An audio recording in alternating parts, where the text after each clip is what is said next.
the go. Narito ang programang tututok sa serbisyo publiko. Kompleto rekado, balita, serbisyo publiko. On the go. May bonus pang mga payo sa kalusugan at biyahe sa iba't ibang dako. Samahan natin kina Gani Oro sa On the Go.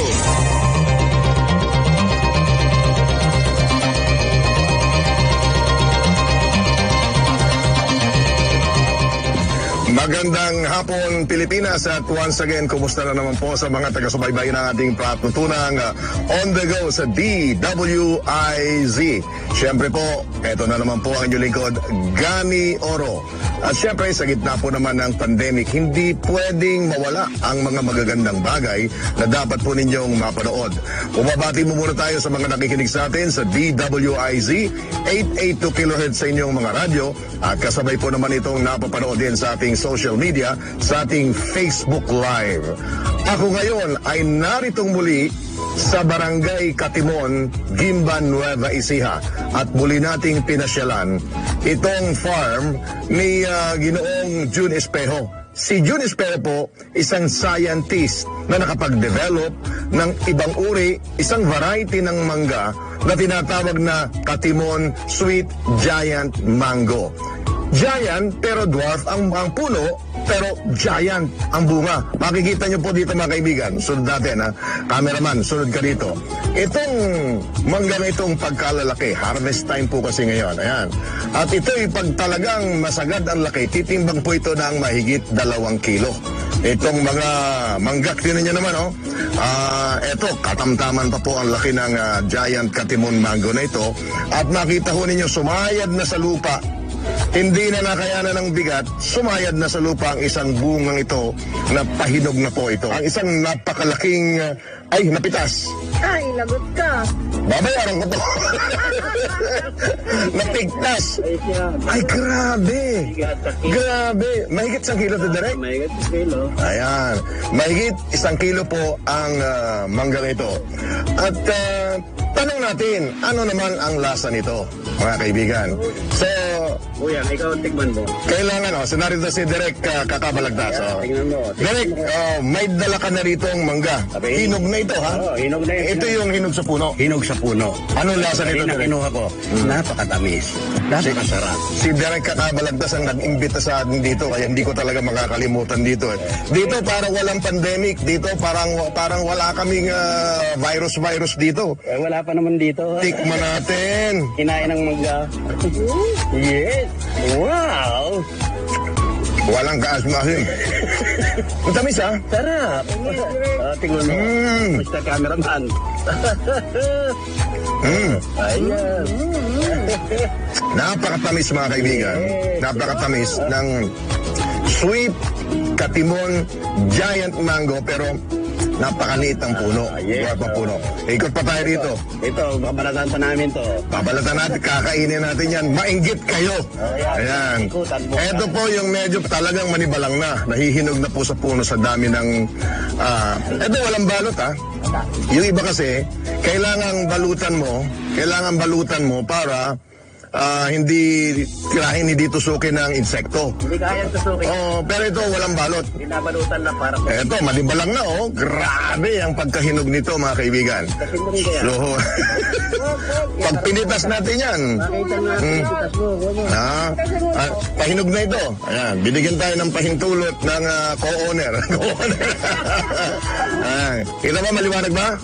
Okay, pinipitas natin to ngayon. 1, 2, 3. Wow! Akin ka na. Manibalang at ito'y talagang hinog sa puno nating matatawag. Okay. Yeah. Direk, kung makikita niyo mga kaibigan dito, mabababa yung mga puno, nagbubunga na, no? Nagbubunga na, ayan, may mga bunga na ho doon sa mga kaibigan. So doon sa mga tagapakinig ho natin at tagapanood sa ating programa, binalikan ho namin itong Katimon na ito, giant mango. Sabagat may 2 puno na nanggaling dito na nasa bahay ko ngayon sa Quezon City ang namumulaklak na. At hindi ko ma-imagine kung pag ito'y naging bunga yung mga bulaklak. Ganyan lang kataas eh. O, ito pa yung ibang mga pakita natin dito. Ha? Bukod sa malalaking bunga ng giant Katimon mango dito mga kaibigan, ito pa, pumunta tayo sa kabilang puno. Ito pong Katimon Mango. Kaya tinawag kong Katimon ito dahil ito po ay pinangalan ni Ginoong Jun Espejo sa kanilang barangay. Barangay Katimon, Gimba, Nueva Ecija. Tingnan nyo namang kalalaki. Kalalaki naman ang mga bunga na ito. Talaga namang hindi mo ubos maisip kung bakit ganito kalalaki itong bunga ng manggang ito. At malinis. Hindi mo kailangan balutan ng parang hindi tusukin na insekto sabagat may mga formula po na ginawa si Jun Espejo para hindi po sasakayin ng mga insekto. Ayan po, hindi mo kailangan mahagdan o magsungkit pa ng bunga sapagkat abot ng tao yung bunga ng giant Katimon Mango. Balikan natin si Derek Kakabalagtas. Ito si Derek Kakabalagtas, okay lang daw siya ma-lockdown ng 1 taon basta dito sa manggahan ng Gimba, Nueva Ecija. Ano may babalita natin ngayong bago, Derek?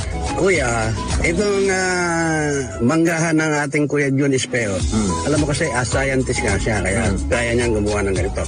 Meron tayong pakikita, Kuyang, na isang maliit na yung sinasabi mo na pinoproblema mo baka hindi makayang bunga. Halika, puntahan natin, ha? Dwarf ang puno. Dwarf ang puno. Ano muna, doon tayo, sumunod, ha?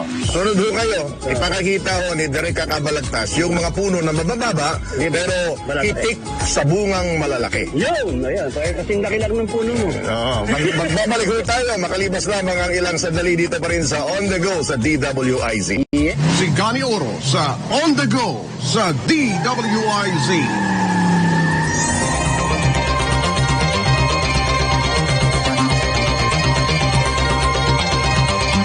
Okay, balikan ho natin yung ating exclusive coverage na yan dito sa Gimba, Nueva Ecija. Samantalang tayo po ay nakaantabay pa rin sa any moment o anytime ay announcement ni Pangulong Rodrigo Duterte sa magiging desisyon hinggil sa pairaling community quarantine sa bansa. Ito po'y dahil hanggang ngayong araw na lamang, iiral ito pong ipinatutupad na General Community Quarantine o GCQ sa Metro Manila, Region 2, Region 3, Region 4A, Albay, Pangasinan at Davao. So, antabay po tayo ha, at any moment baka mag-breaking news tayo tungkol dyan. Huwag po kayong aalis sa paghahatid natin ng mga balitang yan. Sapagat ayon po kay Presidential Spokesman Attorney Harry Roque, pinag-aaralan pa ngayon ang Interagency Task Force o IATF ang apila ng ilang mga lokal na pamahalaan sa ipinatutupad na quarantine classification sa kanilang mga lugar. Sinabi pa ni Roque na umapila rin ang lokal na pamahalaan ng Cebu na ibalik sila sa Modified Enhanced Community Quarantine. Habang umapila naman ang Pangasinan, Angeles City, Nueva Ecija, Zambales, Pampanga, Cavite at ang lalawigan ng Cebu na ilagay na lamang sila sa Modified GCQ. Matatanda ang una ng sinabi ni Roque na ipaubaya na lamang ng task force kay Pangulong Duterte ang magiging desisyon sa quarantine classification ng bansa. So standby pa rin po tayo dyan, nakaantabay tayo sa paghatid ng mga balitang yan. Samantala, balikan po natin ang ating special coverage na ito dito sa Gimba, Nueva Ecija.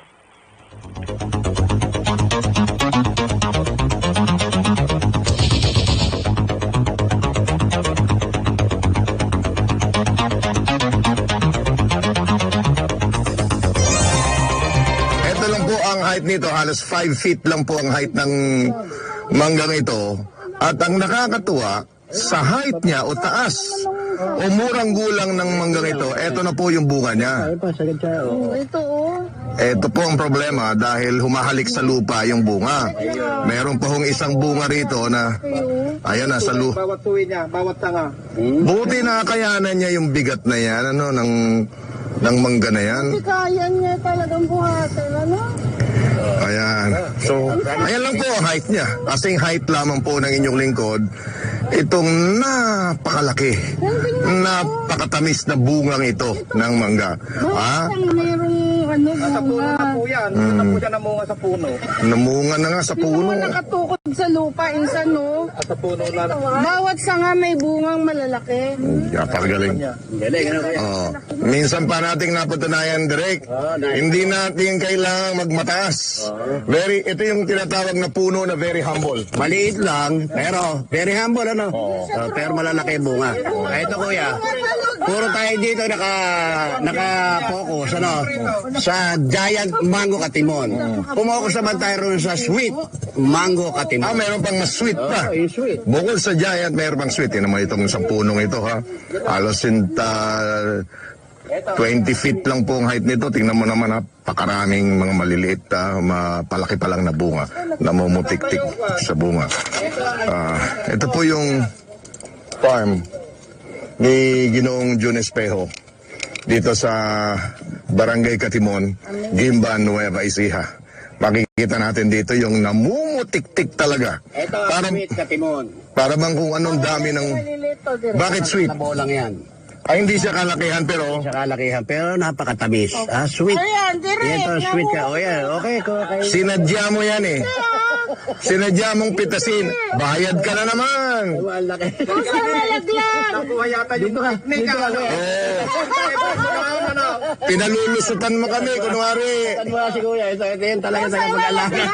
Kuya, ano masasabi mo rito sa namimitas na ito? Babayaran niya yan. Babayaran niya yan, ha? Pusa malaglag.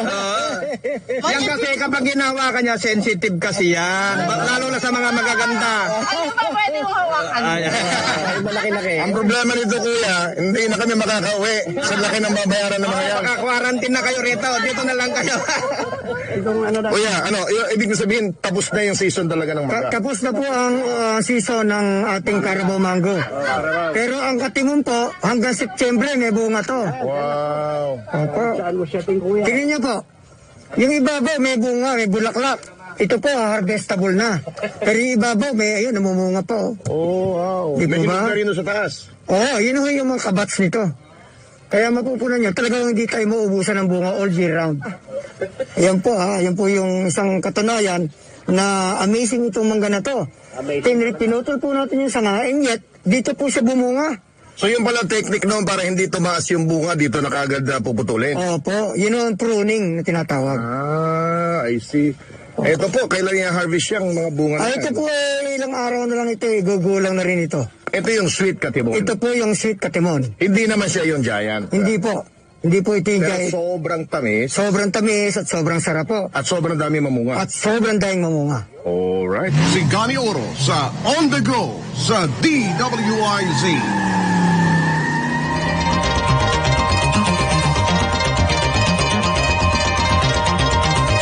Sa ilalim ng puno ng masarap na bangga. Muli magandang hapon po at katabi naman natin ngayon ang kilalang actress at siya po ay Board of Director ng MTRCB and Beauty Product Endorser, Miss Kate Brios. Kate, magandang hapon. Hello po, kasama nga Sir Gani at sa mga hanga nyo po, taga-panood nyo po dito sa YouTube o sa iba pang channel po ninyo. Good afternoon po sa lahat. At napapakinggan din tayo sa radyo ngayon sa buong Pilipinas Wow. through the facilities of DWIZ. Kwentuhan mo naman kami sa iyong napuntahan dito. Ano ang ating... saan tayo napahanga? Pagdating dito, nakita ko excited na excited ka. Oo Ano nga, ba nakita mo? sobra. The first time ko nakita na isang mangga ay 1 kilo pala at saka yung puno niya, Ayun. yung marcot, yung maliit lang at saka in-invite niya ako dito sa tawag ito, manggahan sa farm at itong mga friendly na mga tao dito at talagang na-amaze ako, number one, sa mga tao, sa pagsalubong nila sa amin, sa paghanda nila ng aming Lunch. masasarap na pagkain ngayong lunch. Oo. Maraming salamat po sa mga tao. At number one, na-imiss ako sa laki at sa mga maraming puno ng mangga. Kanina, meron ka hawak ng mangga doon na nakakabit sa puno. Napitas mo eh. Napitas Oh, ayan, ako. napitas mo. Ayan ang nangyari. Yung isa kinain ko na. Ba't ito? Wow. Tignan nyo. Aha. Kasing laki ng mukha ko. At saka napakasarap. At saka para lang siyang apple na akala mo maasim kasi nga green. But, very, very sweet. Kasing sweet ng mga ex ko. Chos! Joke. Talaga po, na-amaze talaga kami yung mga grupo namin na andito. Parang first time namin nakakita ng mangga na, of course, nakakita na kami ng mangga, no? But ito kalaki at ito katamis na hindi namin maano na, oh my God, meron pala, akala namin ano bang klase. Kasi nga pala, tawag nito? Giant. Bento. Yeah. May sariling parang formula. Dinevelop ng isang scientist natin na hindi ko pa nakita personal. Yeah. Sana makita ko siya mamaya. So ito yung Yan. Giant Katimon Giant Mango. Katimon Mango. Mangga sa Bisaya pa. Sa Ilonggo, paho. Paho. Paho. Yung paho sa atin kasi maliit. Ito, my God, tignan nyo. Grabe, gid ka dako bla. Grabe, kadako, gid siya. Mas dako pa, may naapa sa iba. Mamaya pipitas ako at saka mag-video. Okay, with that, mag-invite ka na sa mga nanonood sa atin ngayon at mga nakikinig ngayon for your upcoming movies kung meron o yung mga projects mo, Miss Kate. Yes, alam nyo naman na 3 months tayong na-lockdown, no? Na wala tayong work at ngayon bumabalik na, but anyway sa shooting at showbiz, baka next month. Actually mga 5 movies po yung aking na lockdown. hindi na tuloy-tuloy, but yung iba coming na this July, sabi ng mga directors. At one of the director ko, ito nga si Derek Kaka, yung sa Malvar, na hindi matuloy-tuloy dahil una yung natakal. Ngayon naman nag-COVID-19. Sana next wala na. At Magkatimon Mango na lang tayo. magkatimon at kakain na lang tayo ng manggang ito. Alright. Okay, with that, thank you so much. Thank you so much.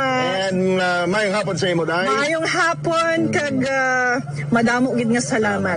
Ilongga po, si Miss Kate, kababayan ko. Kamu, tahom na gwapa pa. Ote.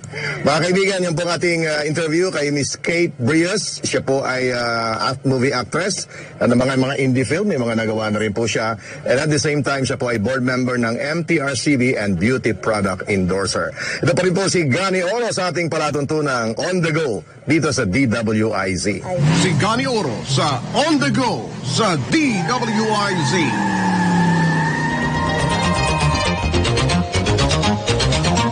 Meron na lang po tayong 5 minuto bago sumapit ang alas 6 ng gabi. O ipaalala muna sa mga motorista natin, yung mga may sasakyan. Kung kaya nyo na lang magpadagdag o magpakarga na ngayon ng inyong gasolina o diesel, magpa-full tank na po kayo. Asahan na po ang malakihang taas presyo sa mga produktong petrolyo simula bukas, June 16. Every Tuesday talaga may mga ganyang announcement.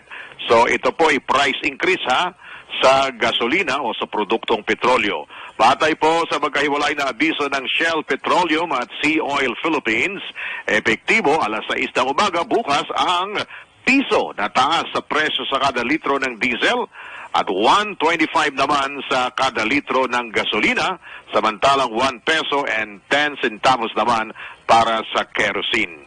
Meaning po, bukas magtataas na naman ang gasolina at crudo. Kung kaya nyo, yung mga naglalakbay ngayon na nandiyan sa mga sasakyan ninyo na nakikinig, ay magkarga-karga na kayo ngayon para hindi kayo abutan ng increase. But anyway, bukas naman talaga, every Tuesday may mga pagalaw sa presyo ng produktong petrolyo. Paalala din po natin sa ating mga kababayan, sa mga panahon itong uso po ang mga sakit, umiwas po tayo sa epekto ng virus at dapat mayroon tayong proteksyon sa iba't ibang karamdaman. At rekomendado ko, manatili ho kayo at laging uminom ng Yamang Bukid Turmeric 10-in-1 tea. Ang turmeric po kasi o luyang dilaw, ito po'y pampalakas ng resistensya dahil sa taglay nitong curcumin na nakakapag-enhance ng antibody responses ng ating katawan. Bakit ngayon tinawag na 10-in-1 ang Yamang Bukid Turmeric Tea? Dahil ito po'y binubuo ng 10 herbs. Ang mga ito, nanguuna siyempre yung luyang dilaw o turmeric. Tapos, may halo din po itong native luya. Kaya medyo maanghang din siya sapagkat meron po itong tinatawag na native luya o ginger. Aba, ay may sangkap din po yung banaba, sambong, malunggay, pandan, lagundi, lemongrass, peppermint at yung Gainura Procampins na pampalakas ng resistensya. Sa mga umiinom nito, ang dami namin pong natatanggap na magandang feedback na gumanda ang kanilang pakiramdam at nasarapan talaga sila sa lasa. Tamang-tama daw ang anghang at ang sarap at yung hagod sa lalamunan ay swak na swak. At kung hindi ko ay makalabas ng bahay para bumili, maaari kayong magpa-deliver ng Yamang Bukid Turmeric 10-in-1 Tea. Para sa inyong order at delivery, mag-text o tumawag lamang sa Globe 0965-170-5681. Inuulit ko ang number 0965-170-5681. At sa Smart, pwede kayong mag-text o tumawag sa Smart 0929-706-6039. Maaari din po kayong pumunta sa post sa Facebook at ang FB page na YB Turmeric Fairview. Ito rin po ang nag-aalaga ng boses ng inyong lingkod. Yamang Bukid Turmeric 10-in-1 Tea. Magbabalik po ang palatuntunan nating on the go sa DWIZ. Makalipas lamang po ang ilang sandali at mga pagbabalita mula sa ating himpilan. Oras, 6:00 na po ng gabi. On the go sa DWIZ.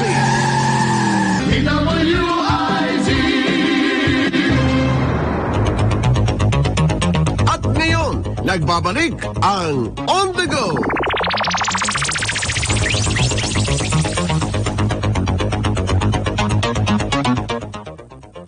Climax ng ating istorya ngayon. Nahinog sa puno. Nasayang at halos bumagsak na po sa sobrang kahinugan. Sa dami po ng mangga rito, hindi nila maagapan, hihinog na lang po sa puno. Ito po yung giant katimon mango ni Kajon Espejo. Kita nyo naman, ang laki-laki, sobrang hinog na. Ngayon, ating pong titimbangin ngayon, ating titimbangin kung ilang kilo itong giant katimon mango na ito, ha? Ito po ang ating kiluhan. Suki, lapit na mga suki. At ito'y tumitimbang ng halos 1.5 kilo. My goodness. Magkano 1 kilo, Derek, ng mangga? 150 per kilo. Ayan, 300 nga raw po sa Rockwell So kung 150 per kilo, aba, hindi, mahigit 100 na po ito. 300 sa 300 ang presyo ng iba. Okay, so ito po yung sobrang hinog na. Dito naman tayo sa Manibalang, mga kaibigan. Ito po yung Manibalang na katamtaman ng laki. Hindi pa ito yung kalakihan. Ang kilo po nito ay... Ayan, 1 kilo. 1 kilo, isang bunga. Okay? So sa 2 kilo, ito Manibalang na, ang sarap.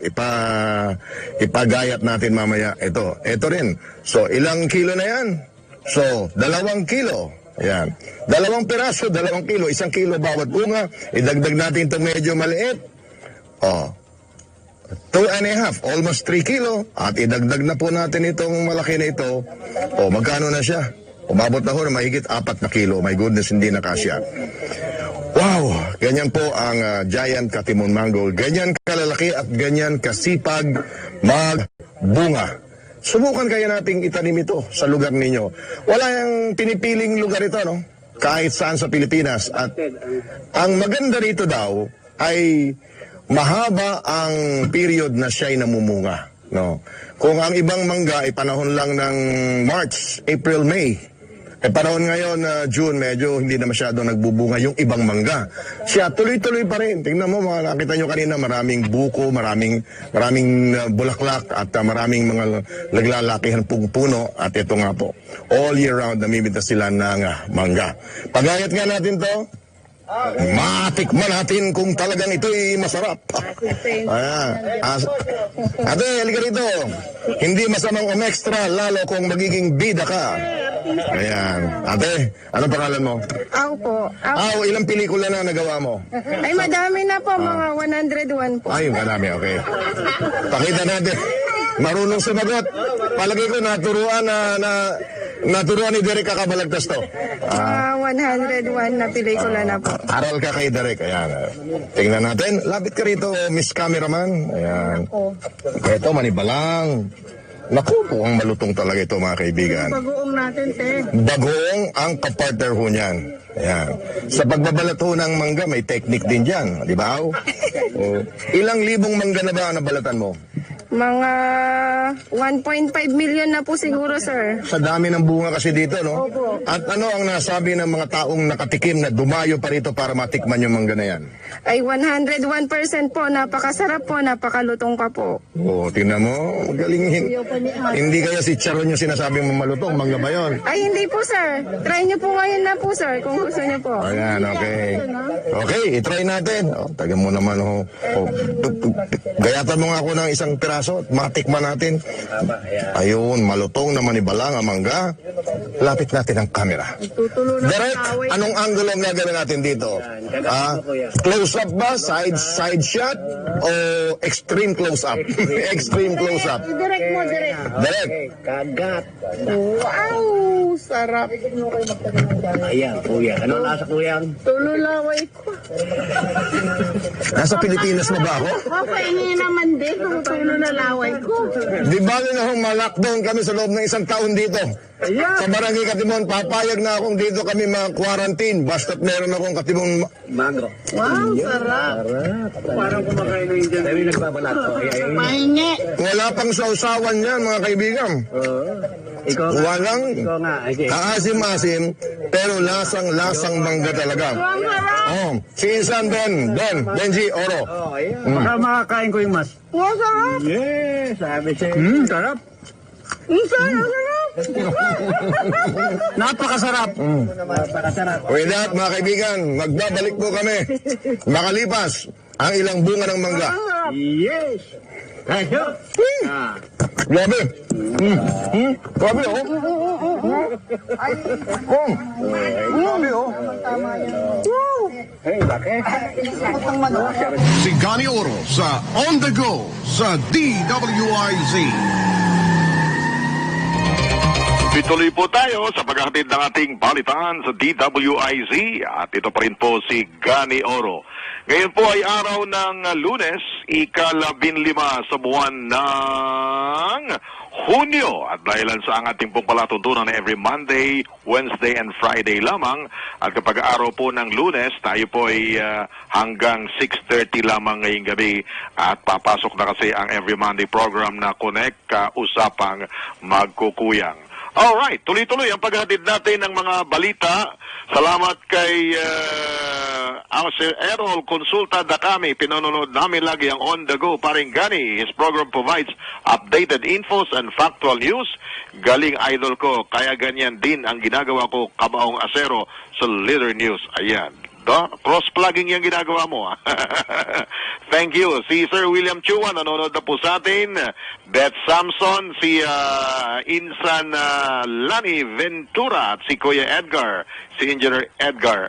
Anton Bernardo, thank you panonood. Si Ma'am Del Victorio Dumabok, si Casey Jennifer Oro Lentiha, si Glenn Buknoy Magtalas, Mr. Romy Sumulong, Presi Faustino Lazaro, si Ate Sally Ramirez, si Casin Mary Catherine Oro mula dyan sa Japan, nanonood pa sa atin. Si Odina Palma, and si Jack Sase, and si Slama Jama Araj.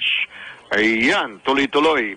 Ate Sally, thank you for watching. Veng Del Rosario, ang classmate ko. Si Virgilio Del Rosario, nanonood din sa atin ngayon. Si Ramon Loret, Fernan Gana, si former Councilor Jong Bangadap, si Charlene Alindao, si Maribo Isebido, at si Mina Tanchinko. Iyan, sige, salamat po sa inyong panonood at tuloy-tuloy tayo sa paghatid ng ating mga tampok na balita. Ay medyo may paalala po ang DTI sa mga nakapagbukas na ng restaurant. Meron po kasing ilang mga restaurant ang nagsimula ngayong araw na ito ng pagbubukas ng 30% ng kanilang dine-in. Pwede nang kumain sa loob ng restaurant. Ang gusto mag-dine-in pero napaka-ingat po ang ginagawa nila at ito po ay 30% ng kapasidad ng dine-in services pa lamang ang pinapayagan. Sa mga balita, narito po ang ating mga balitang bago. On The Go! On The Go! Mga balitang bago. Hatid ni Gani Oro. Pinaalalahanan ngayon ng Department of Trade and Industry o DTI ang mga restaurant at iba pang food establishment na magpatupad ng ibayong pag-iingat sa kanilang operasyon sa gitna ng nagpapatuloy na banta ng COVID-19. Kasabay na rin ito ng muling pagbubukas ng partial dine-in services sa mga kainan simula ngayong araw na ito. Ayon kay DTI Undersecretary Boy Vismonte, kanilang pinapayuhan ng mga negosyante na mahigpit na ipatupad ang mga itinakdang alituntunin ng ahensya at pamahalaan para maiwasan ang kontaminasyon ng COVID-19.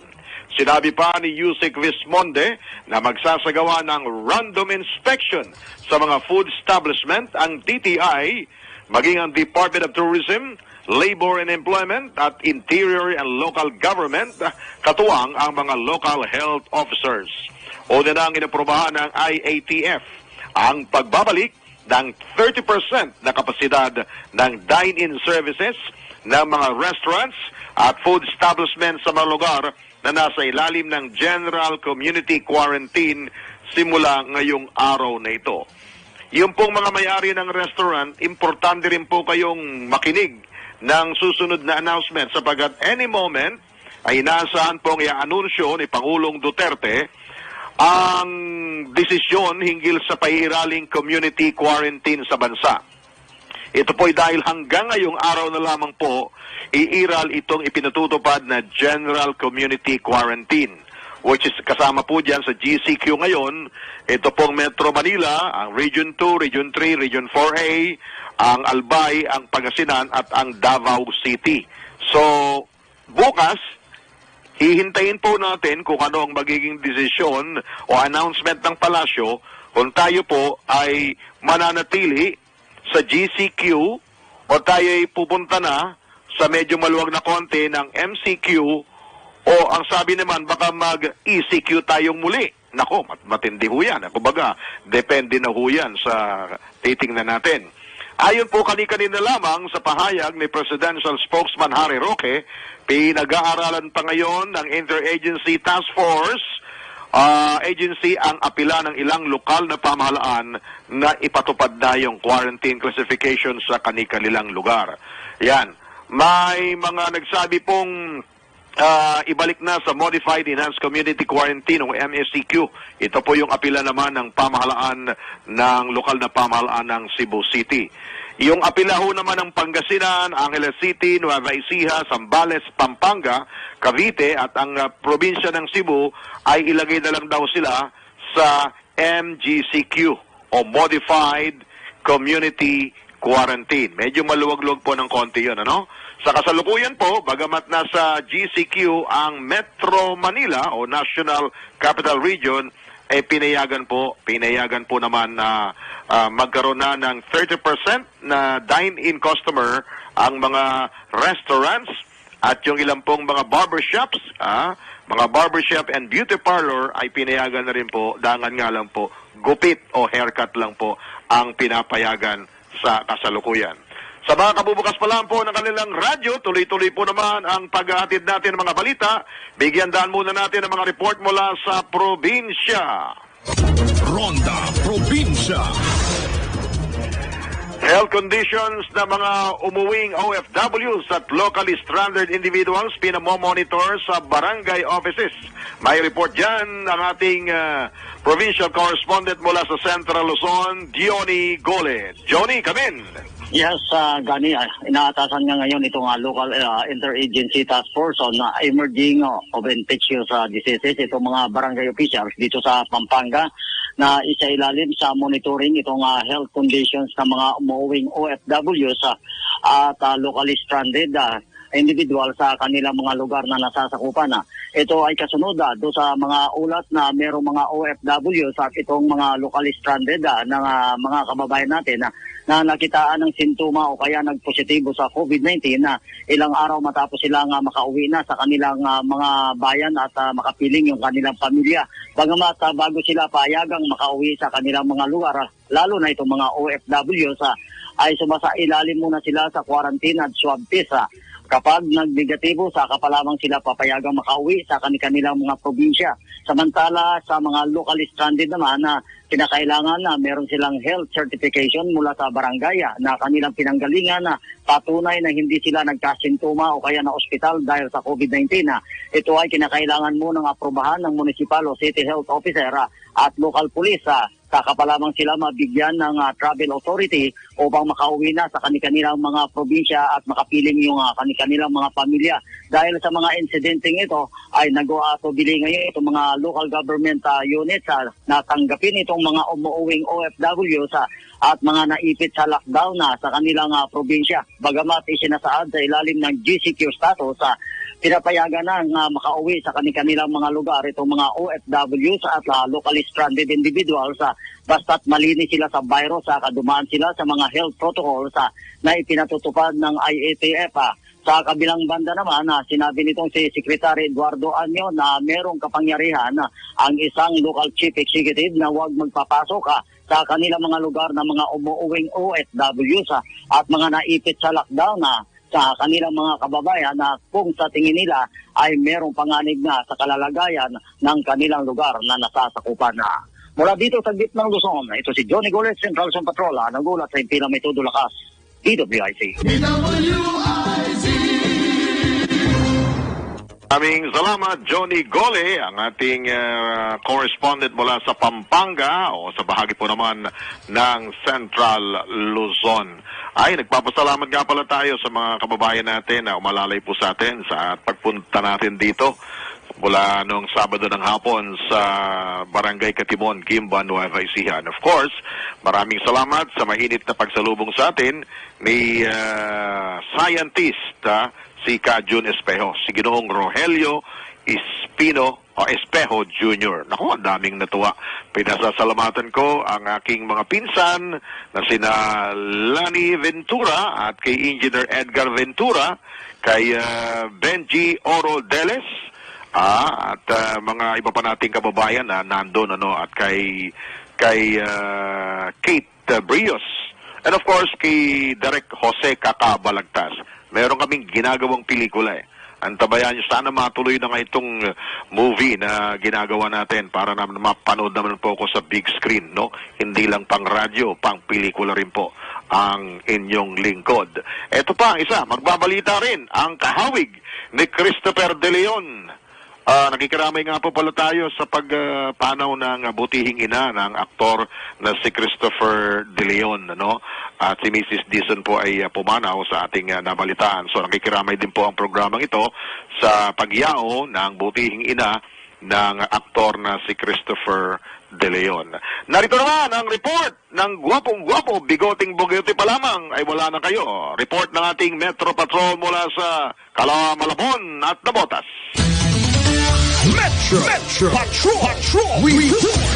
Ulat mula kay Danny Cruz. Danny, magandang gabi. Yes, salamat Gani. Mahigit 1,000 kabahayan at mga residente nito ang maapektuhan sa local lockdown sa Barangay Katmon dito sa lungsod ng Malabon simula sa Miyerkules, June 17 hanggang June 21 matapos apurbahan ng City Health Department at IATF at maging si Mayor Lenlen Oreta ay sinuporta ng hiling ni Barangay Chairman Brian Manapat.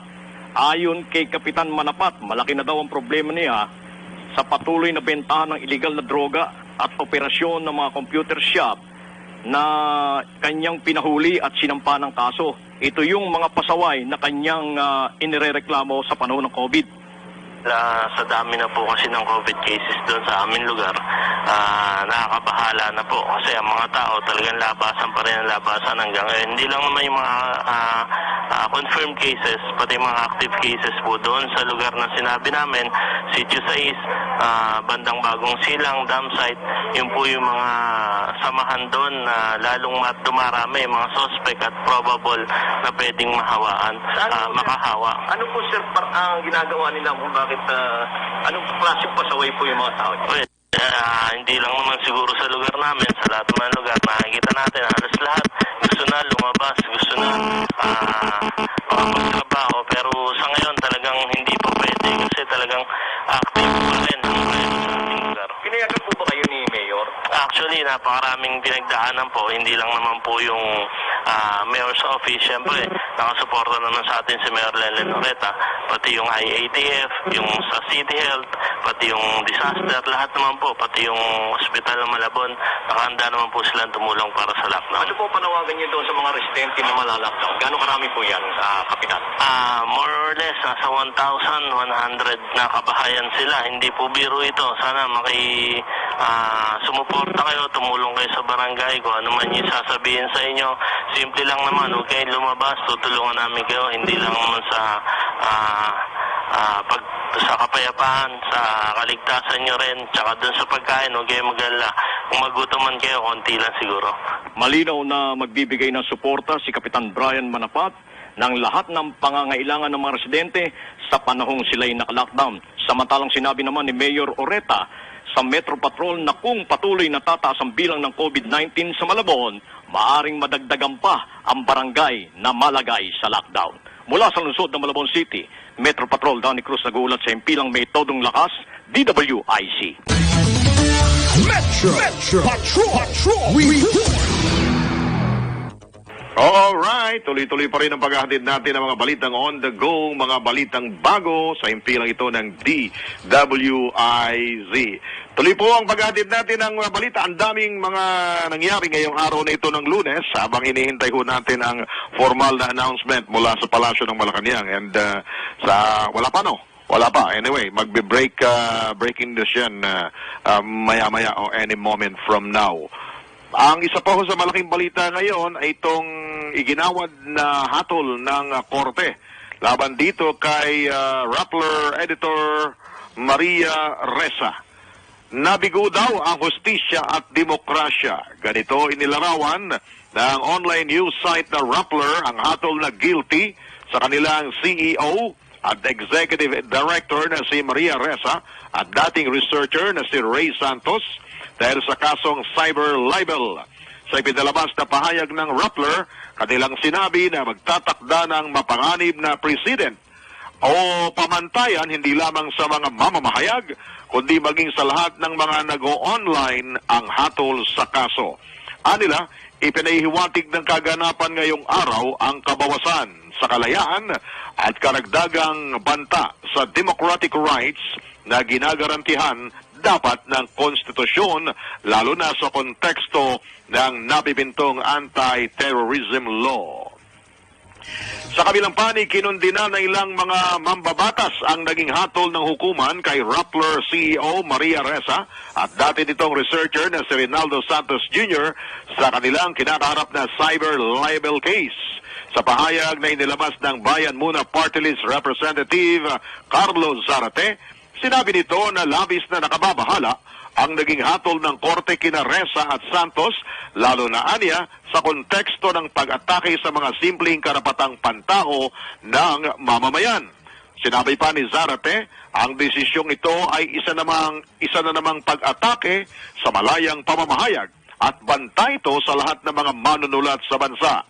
Dagdag pa ng kongresista, posible rin niya itong magamit sa sinuman na magtatangkang magpahayag ng pagtutol sa gobyerno. Kasabay nito, sinabi naman ni Albay Representative Edsel Lagman na maituturing anyang devastating blow ang hatol ng korte kay Ressa at Santos. Matatanda ang guilty ang naging hatol ng Manila RTC Branch 46 kay Ressa at Santos para sa kasong cyber libel. Ito naman ang naging reaksyon ng Palasyo ng Malacanang. Dumistansya naman ang Palasyo sa hatol na guilty ng Manila City Regional Trial Court Branch 46 laban kay Rappler CEO Executive Director Maria Ressa sa kasong libel. Ayon kay Presidential Spokesperson Harry Roque, kahit kailan ay hindi nagsampa ng kasong libel si Pangulong Rodrigo Duterte laban sa mga journalist na kritiko nito. Sa katunayan, sinabi ni Roque na sinuportahan pa mismo ni Pangulong Duterte ang Davao-based journalist na si Alexander Adones na nahatulan dahilan sa kasong libel noong siya ay alkalde pa. Iginiit pa ni Roque na sinusuportahan din ni Pangulong Duterte ang malayang pamamahayag at pagbubukas o pagbulalas ng opinyon. Tuloy-tuloy pa rin po ang paghatid natin ng mga tampok na balita sa impilang ito ng DWIZ 882 sa inyong mga radyo. Ito pa rin po si Gani Oro, patuloy na naghahatid ng ating mga balita. Alas 6:24 na po ang oras natin sa buong kapuluan. Ang dami po nating mga sinusubaybayang mga ulat ngayong araw na ito. Kasama pa rin ho dyan yung, yung mga nag-o-online nga pala, yung mga nag-o-online ng kanilang serbisyo. Ayan po, may pinapaalala sa inyo ang BIR, no?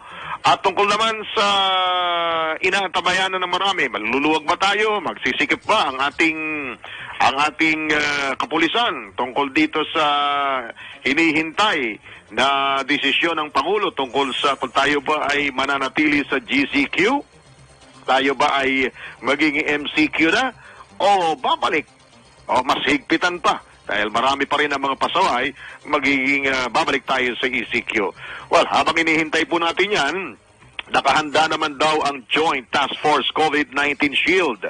Ano man ang maging desisyon ng pamahalaan sa estado ng quarantine sa Metro Manila at iba pang bahagi ng bansa. Ayon kay Joint Task Force COVID-19 Shield Commander Lieutenant General Guillermo Eliazar, nagkakaiba-iba lamang naman ang level ng quarantine sa mga tao na papayagang makalabas ng bahay. Ngayong araw na ito ang huling araw na nasa General Community Quarantine o GCQ ang Metro Manila at ilang pang lugar sa bansa. At inaasahang anumang oras ngayon, ihahayag ng Pangulong Duterte kung mas paluluwagin pa, mananatili sa GCQ o muling itataas sa MGCQ ang mga lugar na ito. Ano ba? Mananatili sa MGCQ. Hindi, pag paluluwagin natin, magiging MGCQ. Kapag mananatili, GCQ. Kapag tayo ay talagang hihigpitan pa, babag dyan ay ECQ na. Yun, mga kaibigan. Kay Hilario Escudero, nanonood sa atin ngayon, nakikinig kay Pastor Bong Tumake, sa pinsan kong pamangking kong si Marel Ores Torres. Sir Philip Camarillo III ng Barangay Gulod, Quezon City, maraming salamat sa panunood sa ating programa. Kay Mabel Berzabal Espinosa Romero, ayan, sige, i-private message ko na lang po sa inyo yung tinatanong ninyo. Si Ning Absede de Leon, nanonood din po sa atin ngayon. And of course, kay Daniel Valdez, nasuki din ang ating programa. Okay? So, eto pa, yung mga nagtatanong ko about domestic flights, ano? Yung mga paglipad natin, pag-uwi ng mga probinsya, ay mga domestic flights po sa ilang lugar sa bansa ay pinagbabawal pa rin. Ang latest po nating tinanggap ay bawal pa rin po ang domestic flights sa may 17 lugar sa bansa. Ito po ang dahilan ng kabi-kabilang kanselasyon ng mga flights na nagresulta naman sa pag-stranded ng maraming pasahero yan po naman sa NAIA. Kabilang dito po, wala pa rin pong paglipad, wala pa rin flights po kung uuwi kayo ng Dumaguete Airport, Maasin Airport, Hilongos Airport, Sanga-Sanga Airport, Osamis Airport, Bohol Panglao International Airport, San Jose Airport, Marinduque Airport, Bacolod Silay Airport, Calibo International Airport, Rojas Airport, Katiklan, Calbayog, Lawag, Tuguegarao at Camiguin. Yan. Ang mga pinapayagan lang po na buksan ng paliparan ay ang Katarman, Iloilo Airport, nabukas na ng June 16, bukas na June 16, Basco Airport, Virac Airport, Butuan Airport, San Vicente Airport at Busuanga Airport na magbubukas naman sa July 1. Surigao Airport sa Agosto at sa Siargao, September. So medyo talagang kung kayo po ay naka-lockdown pa sa inyo, medyo mahirap-hirap po nang umuwi sa mga probinsya po ang ating mga kababayan. Alright, ang ating pong programang On The Go sa DWIC ay hanggang alas 6:30 lamang po. Dahil Monday po ngayon ay magbibigay daan po tayo para sa palatuntunang Connect, Usapang Magkukuyang. Yun nga palang mga nag-o-online, wag ko kayo mag-alala. Sabi naman ng DTI, kapag kayo po ay wala pa sa big time na mga online seller, wag kayong matakot. Kung bibenta mo nga naman, laing na gabi. Ayan. Tinapa, online pati tinapa ngayon eh. Nagtitinda ka ng mga gulay-gulay, yung mga kakanin. Ay naku naman, pag nirehistro mo pa sa DTI yan, baka yung kinikita mong 200 pesos sa maghapon, ay kulang pa mambayad ng tax yan o tsaka registration sa kanila. Ay palagay ko naman, hindi naman tayo kailangan singilin ng ganong kahigpit na kailangan irehistro mo pa yung ating mga online selling. Kung mga pabarya-barya lang naman, sa dami po ng walang trabaho ngayon, marami nga ang talagang nagpupunta na lamang sa online selling. Konti na nga bumibili, lahat na nag-o-online na. Kaya wag kayong mag-alala. Palagay ko naman, kailangan kayod-kayod tayo ngayon. Maghanap tayo ng maraming mga pagkakitaan. And pasensya na muna sa mga taga-panood ho natin, na taga-pakinig. Ako'y wala muna sa studio. Sabagat sobrang traffic na ho ngayon. Naku, napansin ko, itong maghapong ito, umulan pa, ang gulo-gulo na po ng ating, ang sikip-sikip na po ng ating mga kalsada. Naku, bumper to bumper na po ang mga pangunahing lansangan ngayon. So, parang back to normal na talaga. Ang daming truck, konti yung mga masasakyan, na mga pampublikong sasakyan, pero ang daming private vehicle, ang daming container van, ang daming truck na nasa labas po. Kaya ayan, buhol-buhol na po ang daloy ng trapiko.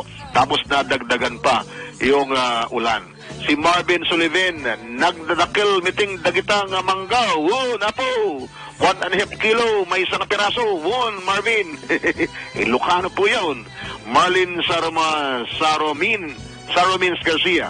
Good evening po, watching from Kuwait. Thank you, maraming salamat sa panonood dyan sa Kuwait. Si Insan Lani Ventura, nanonood din po sa atin.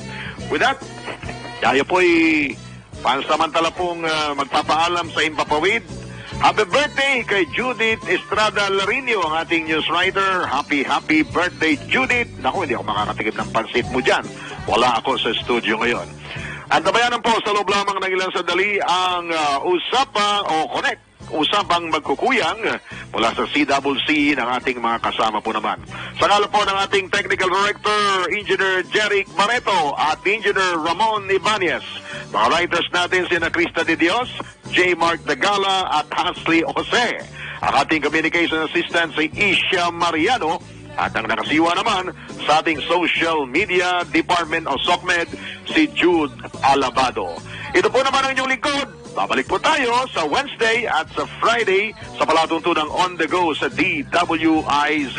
Diyos marahin na banggi sa indong talaan, sa indong gabos, mga Bicolanong nagdadanggo sa tuya, at maayong gabi man sa akong mga pinalaga, mga kasimanwang, mga Ilonggo. Good night and happy tulog na lang sa bahay. Stay at home. Maayong gabi and mabalos. On The Go sa DWIZ.